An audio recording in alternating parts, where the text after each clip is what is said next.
In this video, I'm training the Piper Creative Apprentices on the different functions within manual mode and how those functions affect the light let into the camera and how they work together.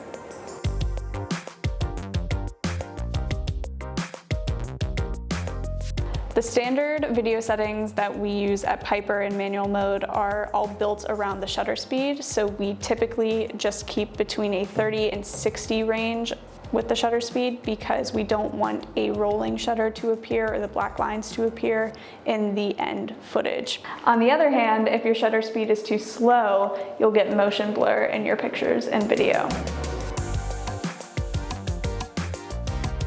So the ISO controls how sensitive your camera's sensor is to light. So the higher the number, the more sensitive the sensor is. We generally like to keep below an 800 ISO just because the higher the number is, the more grainy and noisy your photos or videos can get. Keeping that number as low as possible will generally make your photos look a bit higher quality. The f-stop or aperture is one of the functions that is hardest for people to grasp. Generally, if your f-stop number is really small, so 2.8 or a 4, the thing that the camera is focused on is going to be very sharp, but everything else is going to be blurred out around it. That's called having a really short depth of field. If you want everything to be in focus, and no matter how far away or close it is to the camera, then that number is going to have to be significantly higher, maybe f16 or f22. That affects the light because the bigger that number is, the less light is let into the camera, and the smaller the actual aperture opening is. The smaller the number is, the more light is let into the camera and the wider the opening is.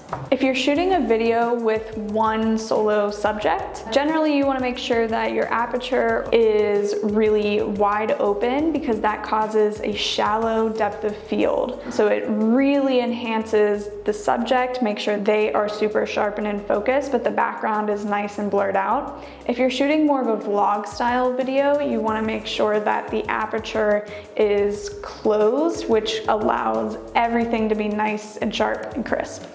Your settings are going to have to be different depending on the different lighting situations that you're in, but just generally make sure that your shutter speed is between 30 and 60, your aperture or focal points are appropriate for the type of video that you want to shoot, and make sure that your ISO isn't too high because that tends to cause a lot of noise and grain. Once you understand how each of these functions work individually, it gets a little bit easier to see how they work together to properly expose your photo or video.